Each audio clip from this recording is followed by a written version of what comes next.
it just feels like we're limping confidently towards that future. This is yet another opportunity. ChatGPT? Yes, it is! Are you joking? But my position hasn't changed.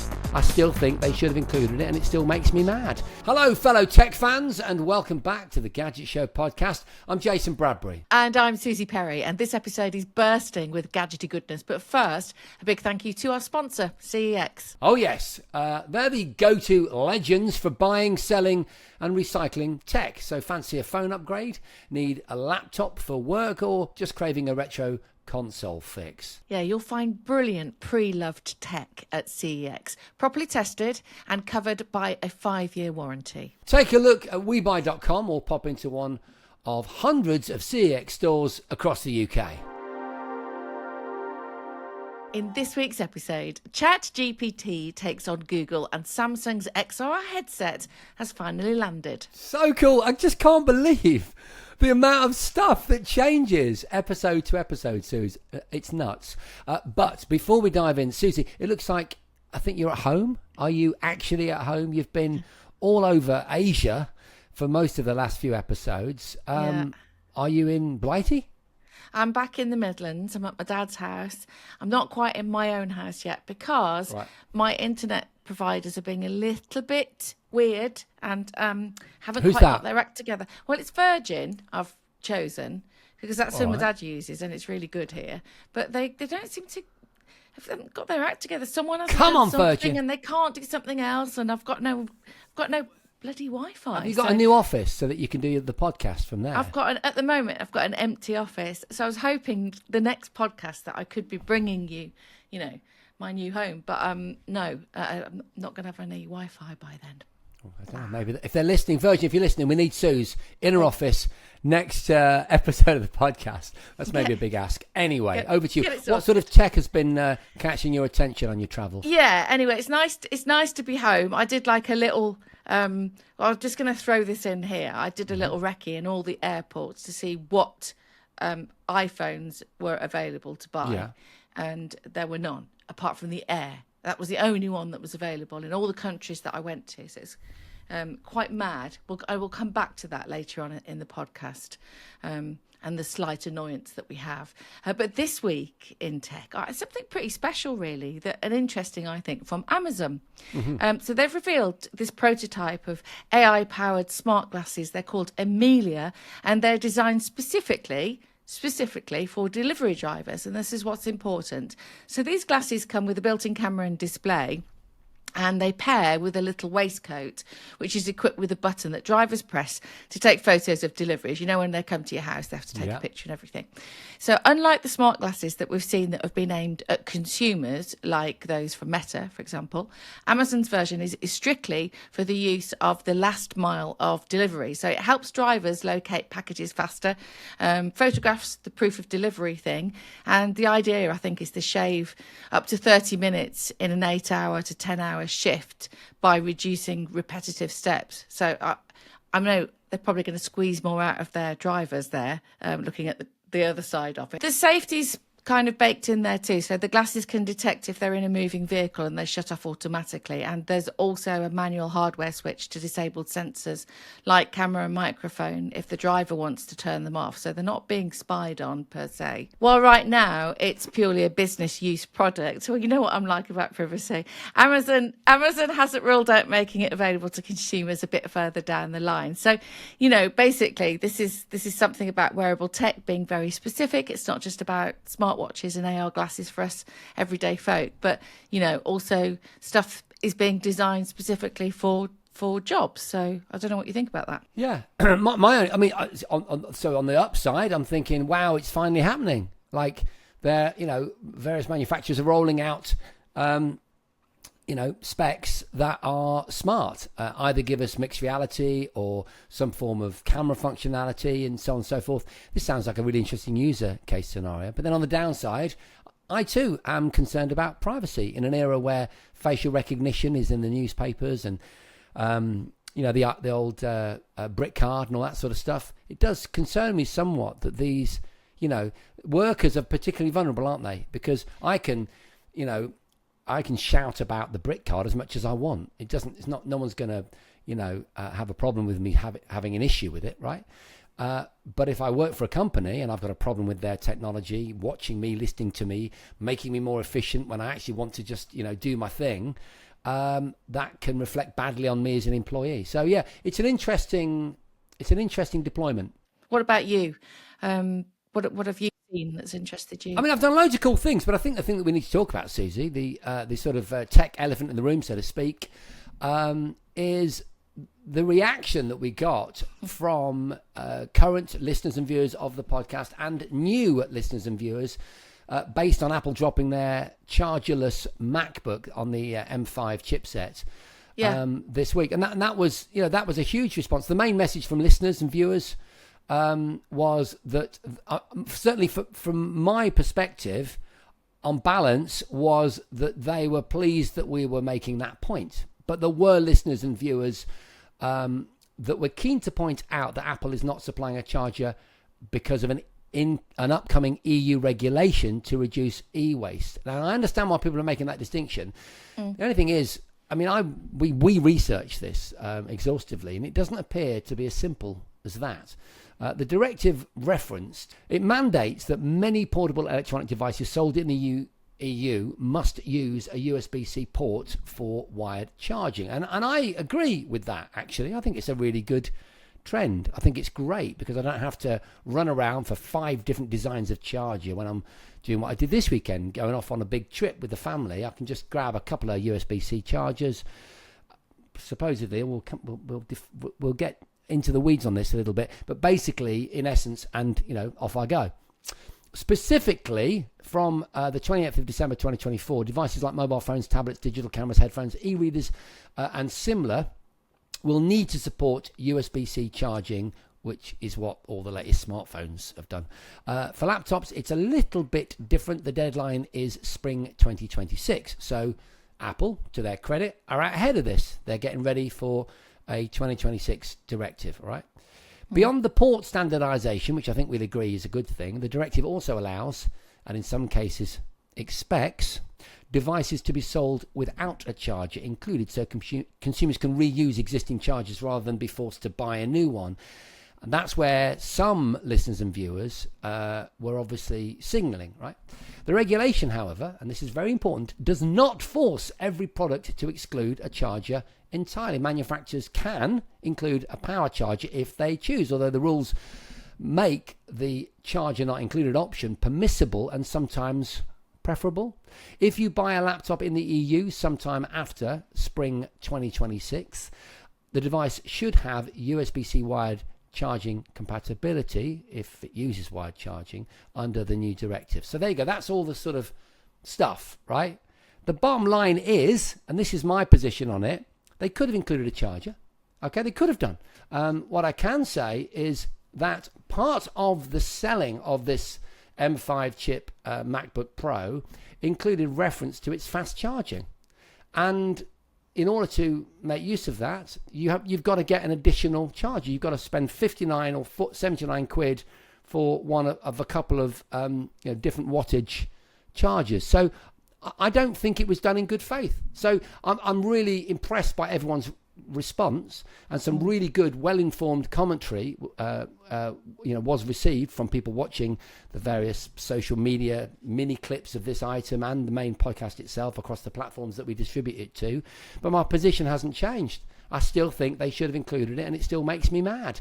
And I think it feels like someone's seizing an opportunity to sell you something at the same price, but without a charger. Yeah, 100%. That's the feedback I got. No, I also got a photographer friend of mine said they bought a Nikon earlier, who's a professional photographer. That didn't have a charger as well. Same reason behind it, same reasoning, same thought process. But I feel like if you're not going to put a charger in, then you have to reduce the price so that you could afford to go and buy the charger. It's simple. You don't reduce the price in Europe and not in the UK, and now we're into an EU thing right there. So it's a quagmire and it's great. But as a UK citizen as well, why are we having to pay more money when they're paying less in Europe? Yeah, I It doesn't completely make agree. any sense. It's really weird. Well, it's an interesting situation, isn't it? Everywhere I went in Asia, you couldn't bloody get one of the phones because they'd sold out, apart from the Air. So clearly they're flying off the shelves, the phones. Laptops, I'm not quite sure about. But is this a PR disaster? Only time will tell. Okay, now, if you can't get enough of us chatting tech, there's a whole other world waiting over on Patreon. Extra episodes, bonus clips, behind the scenes mischief, basically all the good stuff that didn't fit into the main show. And yes, it's the only place you can watch and listen completely ad-free. Yeah, plus Jason's just unleashed something very special. Yes, to make that sound I slightly know. smutty. Well, it does sound smutty. I know it, but it isn't. It absolutely 100% is not, for a change. By popular demand, there's now a full guided tour of my legendary Gadget lockup. Every retro console, every weird gizmo. I think my BMX bike is in there. I don't remember. It's like stepping into the mind of a tech hoarder. In fact, it is stepping into the mind of a tech hoarder, but on video, exclusive only to Patreon. You don't want to step into that kaleidoscopic mind, trust me. But if you'd like to support the show and unlock all of that brilliant bonus content, then you just have to head to patreon.com/The Gadget Show and join the crew, and we would love to have you in the gang. So I've been trying out something completely new from the boffins at OpenAI. It's called ChatGPT Atlas, and it's their own internet browser. And what I'm excited about, the reason I wanted to get into this, Suze, is this points to what will be the next phase of AI, which is the agentic phase. So, you give something agency, you give it the opportunity to do things on its own, a little bit like my teenager passing his driving test, for example. And then you sit as a parent worried to death that they're going to have an accident. This is similar. You give agency to your browser. Eventually, you'll give it your credit card, although that's not what I did in my test. In fact, it'd be interesting to know if you can do that with Atlas just yet. And it can go off and do things like book your holiday. You can do sort of simple things like sort your train tickets out, I mean, numerous times I've been off at the motorway and I've realised, oh my God, I haven't booked the train, or I actually don't know where I'm going to stay tonight. And it would be really cool if you could just pull over and then just get your agentic AI butler to find you a hotel, 3 stars, somewhere in the middle of London, not too bothered, for tonight. And it just go off and book it all for you. Do you know what I mean? That's what I mean by agency. So don't think... Yes, it's like a PA sort of thing. It's like a digital PA. Don't think Chrome or Safari. This thing wants you to actually talk your way around the web. This is another important part of this process, Susie. So, for example, in that particular instance, it would be show me or find me hotels in Shoreditch, London, or in Birmingham, right? Or find me a new toaster for my mom. But a few minutes into testing, I personally started hitting quite a few walls. So some of the phrases that I hit when I was hitting the proverbial walls were message limit reached, or messages limit reached. So that was interesting. Obviously using too much bandwidth, Suze. No available models support the tools in use was another phrase I got, which I thought was quite funny. I don't know what that means. And I know that a lot of users who, unlike me, aren't subscribers. I actually have a monthly subscription to OpenAI. Apparently, quite quickly, they got, you've hit the free plan limit for GPT-5. Which is interesting because it feels like and I'm not saying this is a bad thing. They've got to have a business model, for God's sake. But it feels like the sort of computational power required to do this agentic stuff within a browser, like, decode your voice message and then reply with some intelligent action, actually costs quite a lot of money in terms of electricity, and so you very soon run out of good faith if you're not one of the subscribers. So we're getting to that sort of subscriber only service thing, which is interesting. Yeah, it is interesting, isn't it? And I wonder if that's difficult to shift, because I don't subscribe, so I fall into that category of doing the odd bit of this and that, but I haven't bought into it yet. I mean, here's the deal, right? At the moment, when I have to ring the HMRC, or if I have to ring my bank, for example, it takes absolutely ages. Now, maybe Yeah, that's me. No, it's a pain in the arse. Stuff like that's a pain in the arse. But It's so the other it's kind such of an things, inhuman process, like that's sitting on a call for 40 minutes while some crap tune plays in your ear. Sorry, go ahead. Yeah, no, and then you'll pass from one person to another, and you end up, half the time not getting where you want to get to. Yeah. I understand the frustration of that, but things like, booking a flight or a hotel, I don't care. I happily do that myself. I don't need an assistant to do that for me. It wouldn't. Yeah. That's not enough weight for me to give away personal data. It just isn't. It really Okay, isn't. if you said, I don't know what it is. if you said right now that you've got a service where I can pay 50 quid and it will sort my potential ski holiday out for Christmas with me, my wife and my 3 kids, and sort it all out, like find it all out for me, offer me some options I can then choose, and they've got to be intelligent options that meet my needs. They're kind of bespoke to me, and then most importantly, do all of the flight stuff and all of the check-in and all of the leg room and all of that nonsense, and all of the what is it called? Is it check-in? Yeah, the digital check-in thing, whatever it is. All of that stuff, which I absolutely hate. I would happily pay that money. Happily, I'd do it tomorrow. Wow, I wouldn't do it for free. That's fascinating. Well, it seems that you're in good company, because right now only 5% of ChatGPT users pay for the premium versions. I was quite surprised to hear that. I thought I was part of the gang. It seems that I'm very much the minority. You're part of the small gang. You're part of an elite gang. And I don't know about elite. I think if they found out I was a member, they'd shut me out. So OpenAI has a mountain to climb, is my point. If they want Atlas to take over the browser world, because that's really what they're talking about, Susie. They're talking about this. At the moment, it has to interact with other internet services, but eventually, really, what they're saying is the concept of the browser, or the search engine as we know it, is kind of becoming out of date. Yeah, so they're basically saying that, in the future you won't be going on websites, you won't be doing the searching yourself. You'll have AI to do that for you. Yeah. Might be true. Only the future will tell. Just to point out, folks, that if you want to experience OpenAI's GPT-5 browser, Atlas, then you do need to be on a Mac at the moment. But hopefully they'll be bringing it out for Android and iOS and Windows and maybe even Linux. Who knows?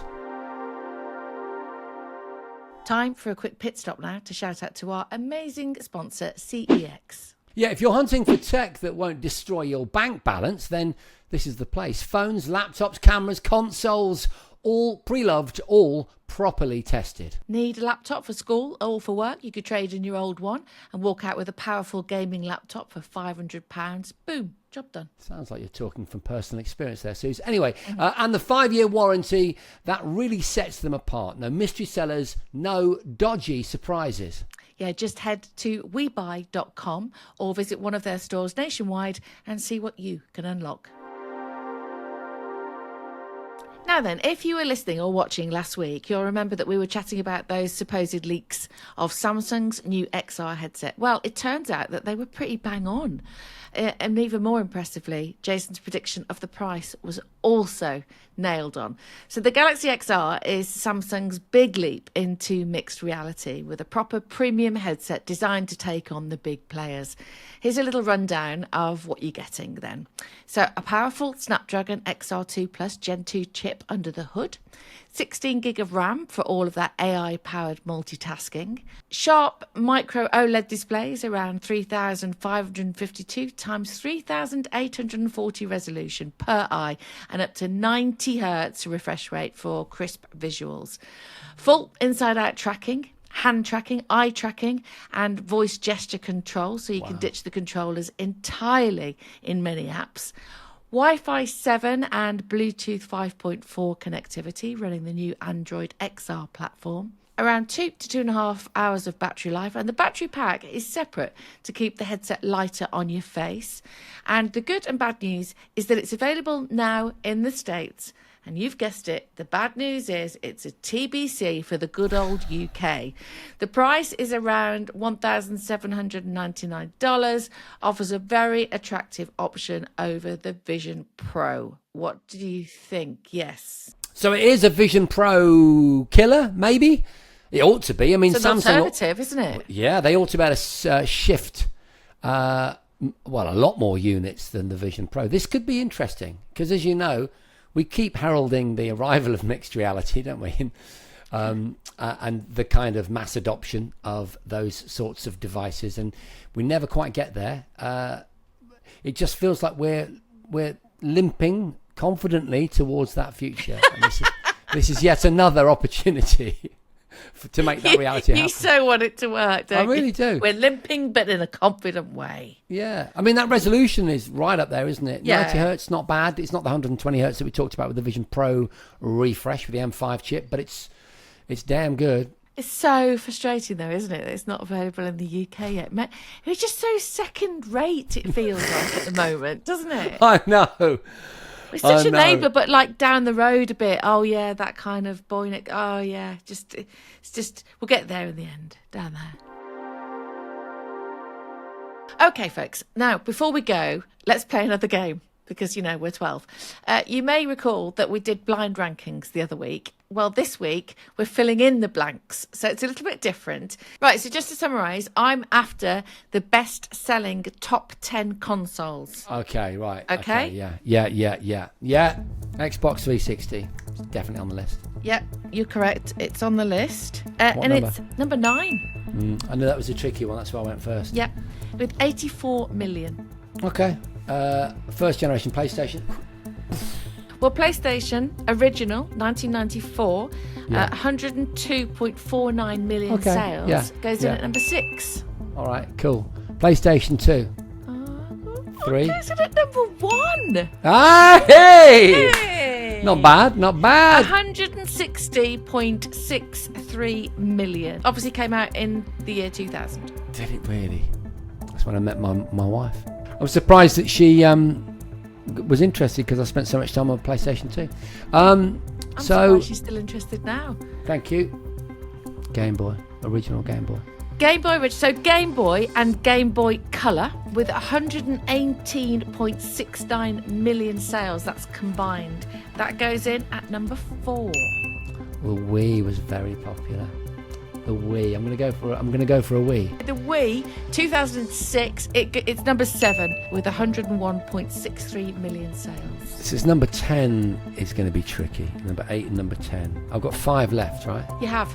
N64. Not on the list. No. Really? Mm-hmm. Mega Drive. Not on the list. No. I know. PS4 would be more. Yeah, I'm Yeah. going with PS4, yeah. Okay, yeah, that's good. on there. That's 5th. 2013 that was released and 117.2 million sales. I just wouldn't have thought it'd be on there, but the Switch. The Switch is on there. Wow. What sort of... And how many? It's in at number 3. Wow. 2017 it was released. 153.1 million. Super Nintendo. Not on the list. No. What? So there's another Nintendo on the list. Not the DS. Yeah, the DS. Really? Number 2. Released in 2004. Sales 154.02 million. So yeah, 2 more to go. I need a break. This is hard work. You can't have one. Give me a clue. So it's a dominant manufacturer, very dominant, that will love this list. They've already got 3 in there and they've got 2 way. more. PlayStation 3. Yes! Correct. Yay! Thank God. Came out in 2006, sold 87.4 million. Right, come on, you've got a 9 out of 10. What's number 10? Okay. Oh. It can't be the PlayStation 5. It can be! Yay! Hey, 80 million sales. That's your 10. God, that was hard. Much, much harder and really surprising. Wow. Sony dominance there. What have you got for me? And Okay. bear in mind, I'm really jet lagged.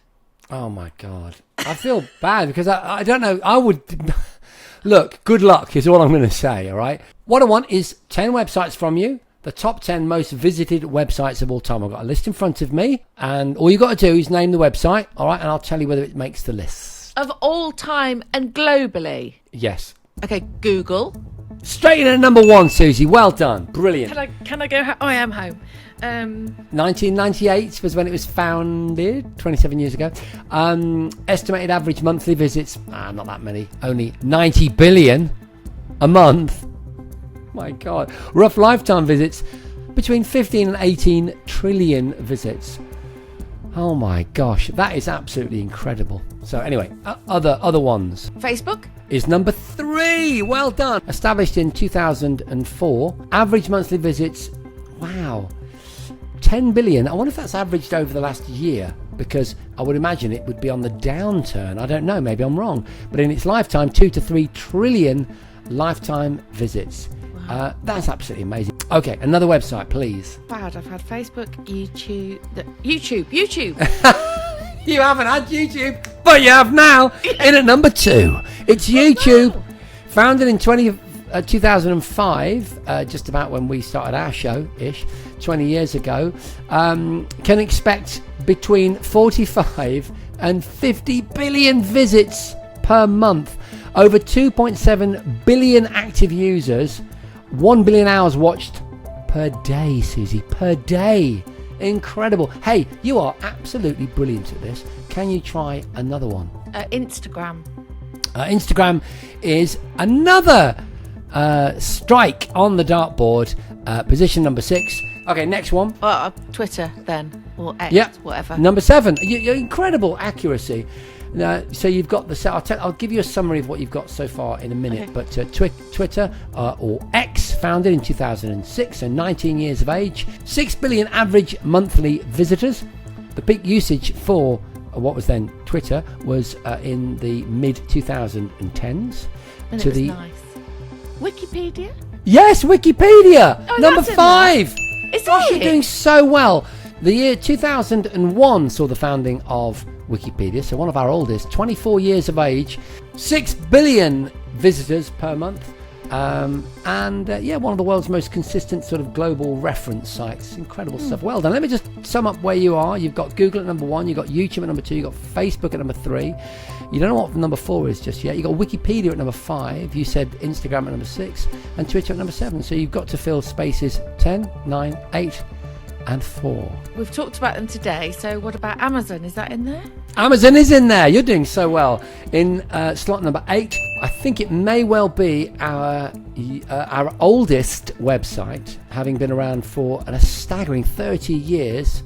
Founded in 1995, it still can expect 3 billion visitors per month. It gets seasonal spikes, of course, around Christmas. Yes. Okay, a bit of a dark... Yahoo, maybe? Yeah, Yahoo, number 9. This is it? Incredible. 1995 again. It's as old as Amazon, which I didn't know. Gets 1 billion monthly visitors, and it was once the biggest site on earth. That's pre-Google. Remember, we used to Yahoo. Well, it never became a verb. Maybe that's why it's smaller than Google. Because we Google things, don't we? We don't Yahoo things, but I remember Yahoo being... I remember Ask Jeeves being a thing as well. Oh, yeah? That's not on there, in case you're wondering. Okay, thank you for that massive clue. Is Reddit on there? That's a really, really good suggestion. The answer is no. Okay. No, the answer is no. But I love that you came up with that. I think that's a very logical question, because it could be one of those things, couldn't it? So think globally. Think right outside the box. I'm going to give you a clue. They often talk about the extraordinary speed with which people signed up to this. ChatGPT! Yes, it is! Are you joking? No, incredible! In position number 10. No way! Founded in just 2022. Okay, so it's only 3 years old. It gets 2 billion visitors per month. Its growth has been described as explosive, and one of the fastest rising sites ever launched. That's unbelievable. Okay, Yeah. but I still haven't got number bloody 4. So the figures, I mean, what I should have been doing is keeping track of what they call the rough lifetime visits, which is, how these things are ranked.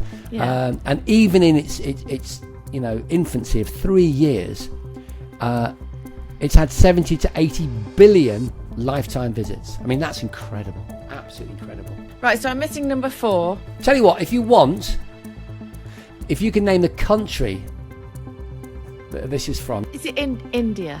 No. Is it China? Yes, it is. Do you know any Chinese search engines? Is it a search engine called XU or something like that? No. Okay, I don't think I know it then. Susie, I'm going to put you out your misery. You did really, really well, though. Incredibly well, by the way. What an incredible performance. But the one you're missing is at number 4. It's got 8 billion users per month, 2 trillion over its lifetime. It is China's default search engine, and it dominates what I think we both know is a massive domestic market. Founded in the year 2000, it's Baidu. Baidu is the 4th most visited website of all time. Absolutely amazing. Well done. And that's it. Another episode of the Gadget Show podcast wrapped. Thank you so much for CX for powering us, keeping us fueled with tech goodness every week. Yeah, whether you're craving something shiny and brand new or hunting down a glorious retro relic, CEX is where you belong. But before we disappear into a pile of tangled cables, we've got some absolute legends to thank. Our brilliant Patreon supporters. So, a huge Gadget thanks to Dave Green, Ren Mandergorn, such a great name, Dave McHugh, Matthew Riley, Dean Day, Chris Cool, Stephen Green, Tall Man with Glasses, Andrew Bamford, and Duncan Bell. And also Colin Jones, Gordon Packer, Richard Martin, Simon Ryland, Philip Eddington, Richard Wykes, and Danny Rushton. Thank you so much. You are all superstars. Absolutely. Want your name in there too? Well, hop onto Patreon. You'll get bonus episodes, behind the scenes chaos, which I can tell you has definitely been the theme for this week's episode. And of course, the ad-free version of the show. Just head to patreon.com/thegadgetshow. Very quick, simple and sorted. Come over and join the fun. And don't forget, our Q&A special Inbox edition drops later on this week.